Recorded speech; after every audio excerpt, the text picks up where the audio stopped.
ಎಲ್ಲರಿಗೂ ನಮಸ್ಕಾರ. ಮಾತ್ರೆ ಇಲ್ಲದೆ ಹೈ ಬಿಪಿಯನ್ನು ಕಂಟ್ರೋಲ್ ಮಾಡಬಹುದು.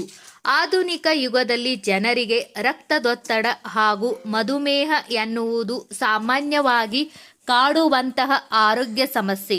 ಅತಿಯಾದ ಒತ್ತಡ, ಜೀವನ ಶೈಲಿ, ಆಹಾರ ಕ್ರಮ ಇತ್ಯಾದಿಗಳಿಂದಾಗಿ ರಕ್ತದೊತ್ತಡದ ಸಮಸ್ಯೆಯು ಬರಬಹುದು. ಇದನ್ನು ಕೆಲವೊಂದು ಔಷಧಿಗಳ ಮೂಲಕ ನಿವಾರಣೆ ಮಾಡಬಹುದು. ಆದರೆ ಔಷಧಿಯೂ ಇಲ್ಲದೆ ರಕ್ತದೊತ್ತಡವನ್ನು ನಿಯಂತ್ರಣದಲ್ಲಿ ಇಡಬಹುದು. ಇದರಿಂದ ಔಷಧಿಗಳಿಂದಾಗಿ ಆಗುವ ಅಡ್ಡ ಪರಿಣಾಮಗಳನ್ನು ಕೂಡ ದೂರ ಮಾಡಬಹುದು.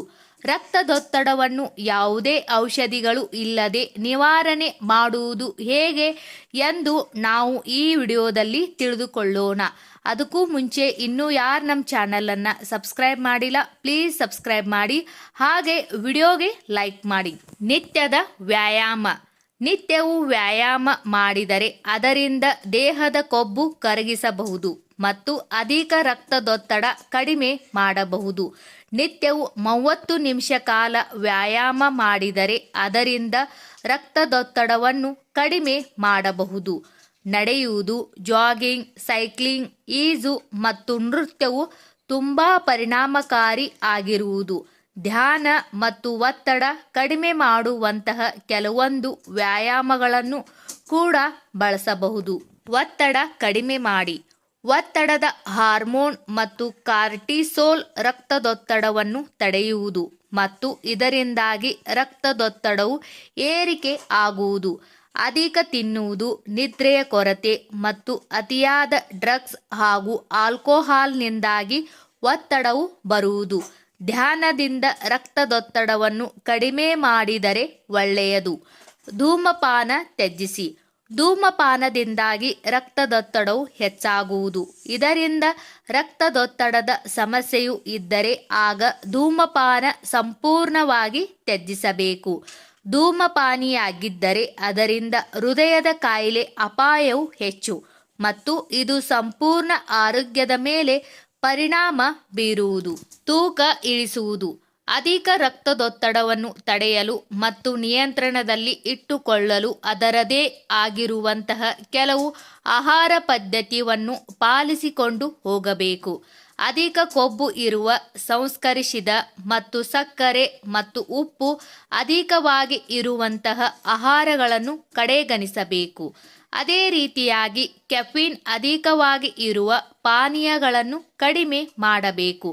ಹಣ್ಣುಗಳು, ತರಕಾರಿ, ಧಾನ್ಯಗಳು, ಅಧಿಕ ನಾರಿನಾಂಶ ಹಾಗೂ ಕ್ಯಾಲ್ಸಿಯಂ ಇರುವ ಆಹಾರ ಸೇವನೆ ಮಾಡಬೇಕು.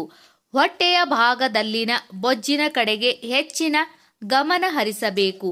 ಪುರುಷರ ಸೊಂಟದ ಸುತ್ತಳತೆಯು 40 ಇಂಚು ಮತ್ತು ಮಹಿಳೆಯರ ಸುತ್ತಳತೆಯು ಗರಿಷ್ಠ 35ಕ್ಕಿಂತ ಹೆಚ್ಚಿದ್ದರೆ ಆಗ ರಕ್ತದೊತ್ತಡ ಸಮಸ್ಯೆ ಬರುವುದು.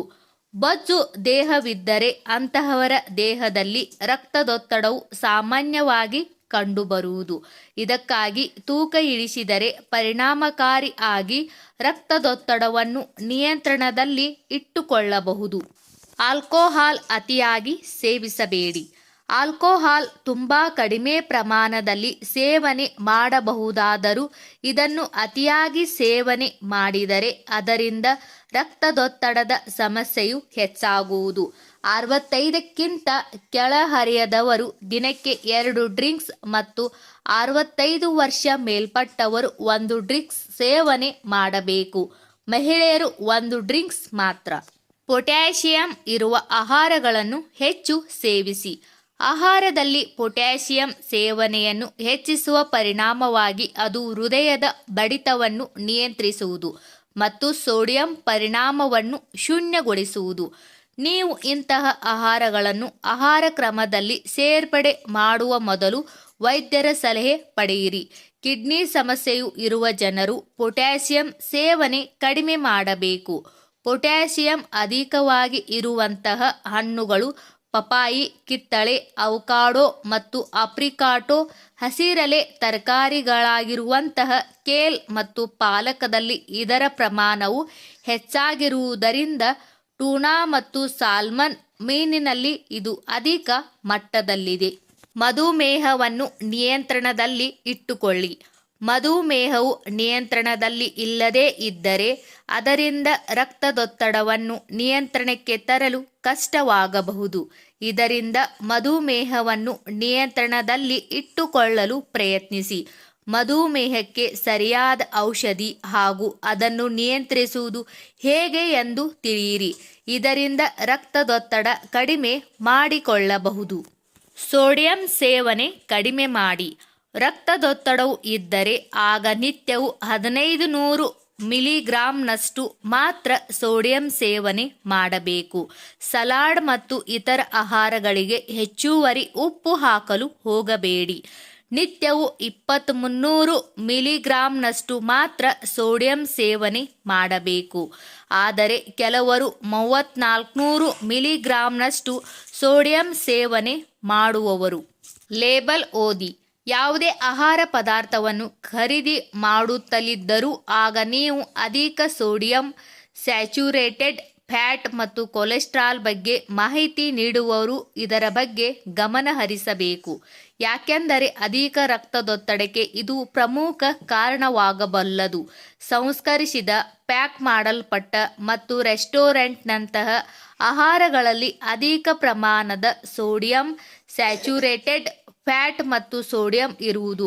ಇದರಿಂದ ನೀವು ಖರೀದಿ ಮಾಡುವ ವೇಳೆ ಲೇಬಲ್ ಅನ್ನು ಸರಿಯಾಗಿ ಓದಿ. ಸ್ನೇಹಿತರೆ, ಈ ವಿಡಿಯೋದಲ್ಲಿರುವ ಮಾಹಿತಿಯು ನಿಮಗೆ ಸ್ವಲ್ಪವಾದರೂ ಇಷ್ಟವಾದರೆ ದಯವಿಟ್ಟು ನಮ್ಮ ಚಾನಲ್ ಸಬ್ಸ್ಕ್ರೈಬ್ ಮಾಡಿ, ಹಾಗೆ ವಿಡಿಯೋಗೆ ಲೈಕ್ ಮಾಡಿ, ವಿಡಿಯೋನ ಶೇರ್ ಮಾಡಿ. ಎಲ್ಲರಿಗೂ ಧನ್ಯವಾದಗಳು.